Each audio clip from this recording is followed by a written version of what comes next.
नारायण भजमन नारायण नारायण नारायण।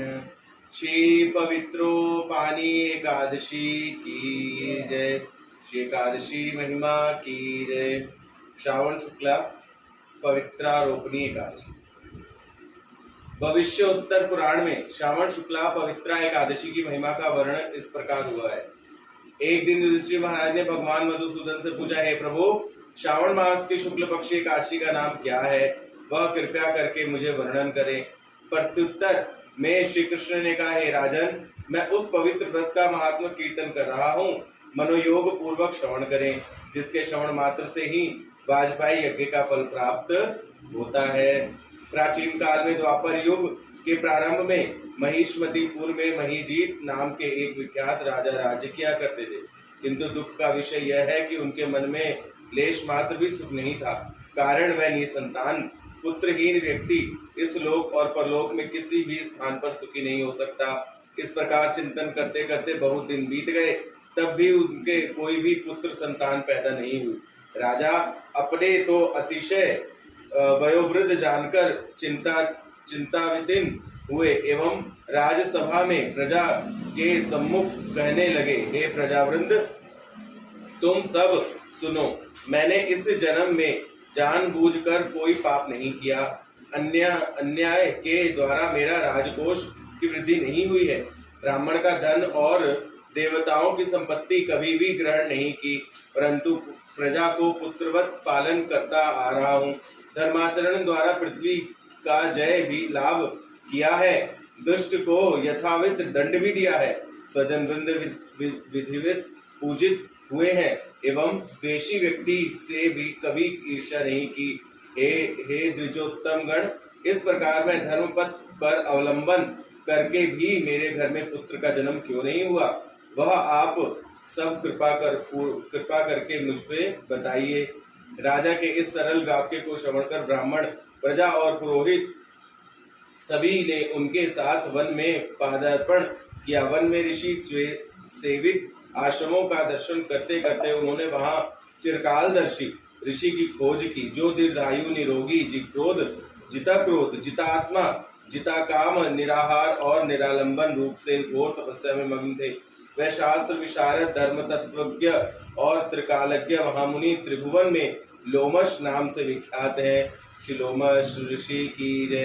एक एक कल्प बीतने पर उनका एक एक लोम मात्र गिरता था। उनका दर्शन कर सभी कृतार्थ हुए एवं परस्पर कहने लगे कि हमने अपने अनेक जन्मों के भाग्योदय के कारण इस मुनिवर का दर्शन हुआ है।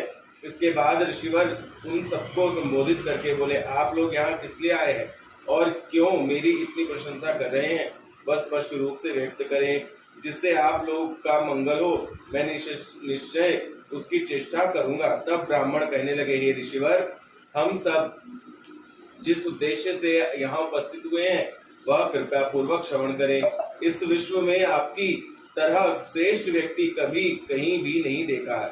महीजित नाम के राजा निसंतान होने से अत्यंत ही दुखी से दिन यापन कर रहे हैं। हम सब उनकी प्रजा हैं। वह हम सबका पुत्र के समान पालन करते हैं, किंतु उनके पुत्रहीन होकर दुखी होने से हम सभी दुखी हैं। उनकी मनोवेदना दूर करने के लिए हमने मन लगाकर घोर तपस्या के लिए इस गहन वन में प्रवेश किया है। हे द्विजोत्तम, राजा की स्वीकृति फल से आप जैसे महामुनि का दर्शन हुआ है। महापुरुष के दर्शन से ही कार्य सिद्ध होता है। जगत में यह प्रसिद्ध है। हे मुनि, राजा जिससे पुत्र का मुख दर्शन कर सके, कृपा पूर्वक ऐसा उपदेश हमें प्रदान करें। मुनीश्वर उनकी बात सुनकर के ध्यान मग्न हो गए। फिर कुछ समय बाद राजा के पूर्व जन्म का वृत्तांत कहना आरंभ किया। वह राजा के पूर्व जन्म में धनहीन मनुष्य का शोषण करने वाले वैश्य था। व्यापार के लिए वह एक ग्राम से दूसरे ग्राम जाता था एवं बार ज्येष्ठ मास के शुक्ल पक्ष के दशमी के दिन कहीं जाते समय दोपहर को पथ में अतिशय तृणार्त हो उठे। ग्राम के एक जलाशय देख करके वह जलपान करने को गए। वहां पहुंचकर देखा कि एक बछड़े के साथ एक गाय जलपान कर रही है। उसी क्षण वह उसको जलपान से वंचित कर स्वयं ही जल को पीने लगे। इस पाप कर्म के फल से वह पुत्रहीन हुए हैं। किंतु पूर्व जन्म के किसी पुण्य हेतु उन्होंने इस प्रकार के निष्कंटक राज्य का अधिकार प्राप्त किया। हे मुने, शास्त्र में प्रसिद्ध है कि पुण्य के द्वारा पाप का क्षय होता है। अतः आप ऐसे पुण्य का उपदेश करें जिससे आपका प्रारब्ध पाप दूर हो जाए एवं आपके अनुग्रह से वह पुत्र संतान की प्राप्ति करें। लोमश मुनि ने कहा, श्रावण मास के शुक्ल पक्ष में पवित्रारोपिणी एकादशी व्रत अभिष्ट फल प्रदान करती है। आप सब उसका पालन करें।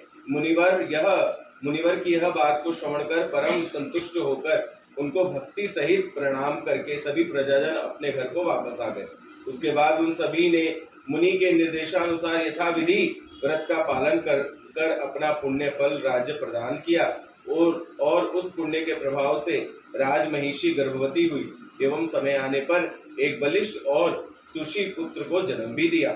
श्रावण मास के शुक्ल पक्ष की द्वादशी तिथि को सूर्य कर्कट गत होने पर वासुदेव कृष्ण मूर्ति को यज्ञोपवीत दान का नाम अर्थात पवित्रारोपणी नाम से कथित है।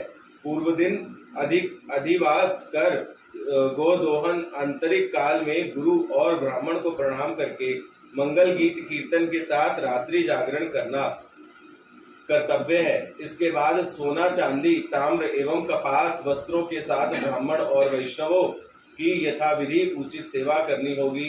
ब्राह्मण क्षत्रिय वैश्य शूद्र एवं स्वधर्म से अवस्थित होकर भक्ति पूर्वक इस पवित्रारोपिणी उत्सव का व्रत पालन करेंगे। यदि भक्ति मुक्ति कामी गण यह व्रत उत्सव शास्त्रानुसार पालन न करें तो उनकी अन्य समस्त पूजा निष्फल होगी। यह व्रत महात्मा का जो श्रवण करेंगे वह सब प्रकार के पापों से मुक्त हो एवं पुत्र सुख का भोग पालन कर परलोक को अर्थात स्वर्ग की प्राप्ति करेंगे। श्रीमन नारायण नारायण नारायण भजमन नारायण नारायण। श्री पवित्रारोपिणी एकादशी की